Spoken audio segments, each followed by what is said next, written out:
pessoal, sejam bem-vindos a mais um vídeo do canal Lendário da História. Eu sou o professor Edson e dando continuidade às nossas aulas de Idade Média, nós vamos falar agora sobre sociedade. Pessoal, falar de sociedade é muito simples, né? O que a gente tem que ter em mente? A sociedade na Idade Média, ela é basicamente estamental, ou seja, ela vai ser dividida aí entre camadas, né, em classes, grupos sociais, no qual nós vamos ter a seguinte formação. Nós temos o clero ali na primeira parte da pirâmide, nós vamos ter a nobreza e, por fim, nós vamos ter os servos, tá? O dever de cada um dessa galera aí, né? O dever de cada um dessas classes. O clero vai ser responsável por rezar, né? Nós vamos ter a nobreza responsável por batalhar, ou seja, proteger, e nós vamos ter os servos responsáveis por sustentar todo mundo da pirâmide, né? É por isso que eles vão trabalhar bastante e tem uma série de obrigações a cumprir com o resto da pirâmide aí.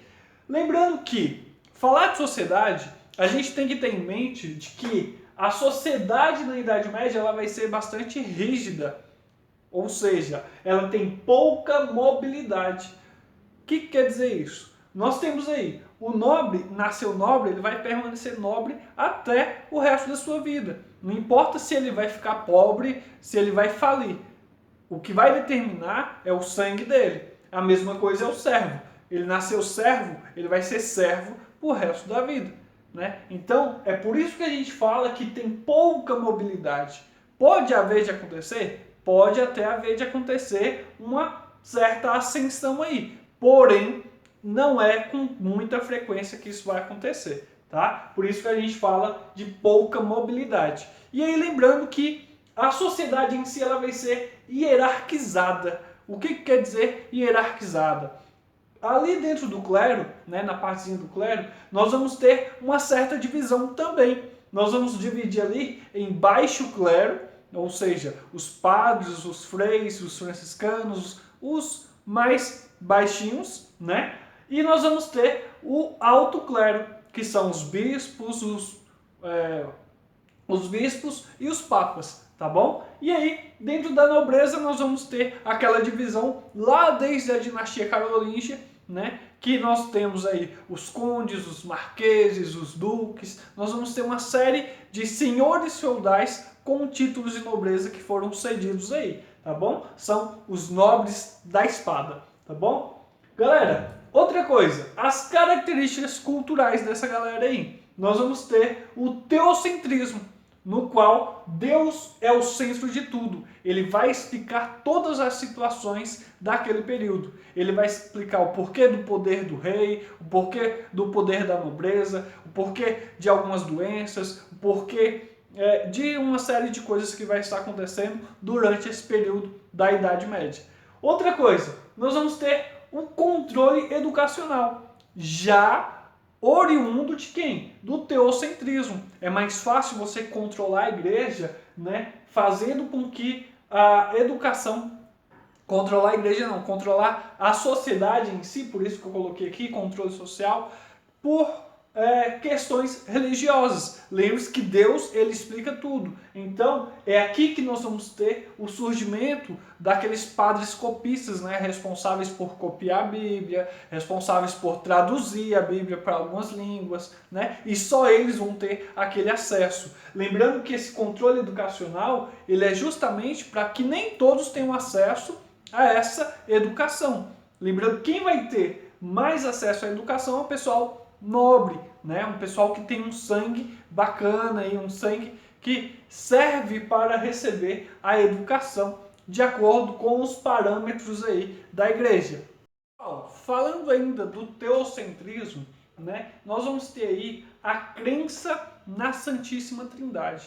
Eles vão acreditar agora, a partir de então, a igreja ela vai instituir a Santíssima Trindade. O que significa isso? É Deus por três pessoas em um só, né? Deus na Santíssima Trindade, Pai, Filho e Espírito Santo, no qual esse Deus ele vai ser aquele que vai explicar todas as coisas, tá? No qual nós vamos ter aí um surgimento da escolástica para explicar tanto a questão da Santíssima Trindade, quanto a filosofia educacional da época, né? O porquê de que tem que se acreditar no Deus Trino, o porquê que tem que se acreditar numa série de coisas que vai explicar a natureza propriamente dito. Explicar a natureza, como assim? Devido ao conjunto de disciplinas que vai surgir nessa época para formar algumas pessoas, tanto nas questões religiosas, né, os padres, os bispos e por aí vai, e também as questões do pessoal que queria se formar em arquitetura, medicina, o pessoal que queria ter aí um conhecimento mais avançado. A escolástica nessa época ela vai ser de extrema importância para as características culturais da Idade Média, tá bom? Outra coisa, a arquitetura medieval ela vai trazer para a gente um conjunto de ideias que vai ser interessante. A primeiro momento, nós vamos ter o estilo romano, né, até o século X, mais ou menos aí até o início da Alta Idade Média, né, no qual a igreja ela traz aquele estímulo de fortaleza, de proteção, né, a fortaleza de poder estar alocando pessoas ali naquele estabelecimento e cumprindo com o seu dever de proteger os seus fiéis. Nós vamos ter aí a Catedral de Lyon como o principal exemplo dessas fortalezas, dessas igrejas aí de estilo romano. E aí nós vamos ter o estilo gótico já surgindo no século XI até mais ou menos o século XV, né? Trazendo aí como característica a questão da Catedral de Notre Dame. Quem lembra da questão de Notre Dame aí, do filme de Notre Dame, do Corcunda, né? Vai lembrar daquelas igrejas com torres altas que quase alcançam o céu, né? E justamente essa é uma das características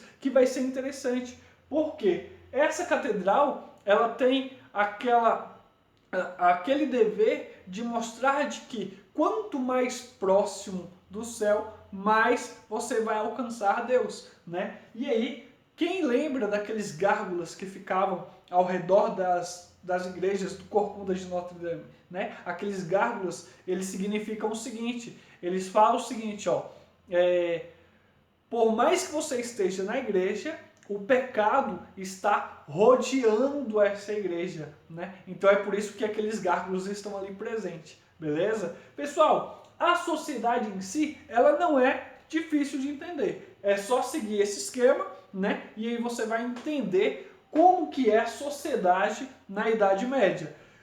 Futuramente, mais agora para o próximo vídeo, não nesse, no próximo vídeo, nós vamos estar falando aí sobre suzerania e vassalagem. O que é isso? É a troca de favores entre nobres que vai permanecer aí até o finalzinho da Idade Média. Mas esse é assunto para um próximo vídeo. Se você gostou, não esquece de dar aquele like, não esquece de compartilhar, ativa o sininho das notificações e até a próxima.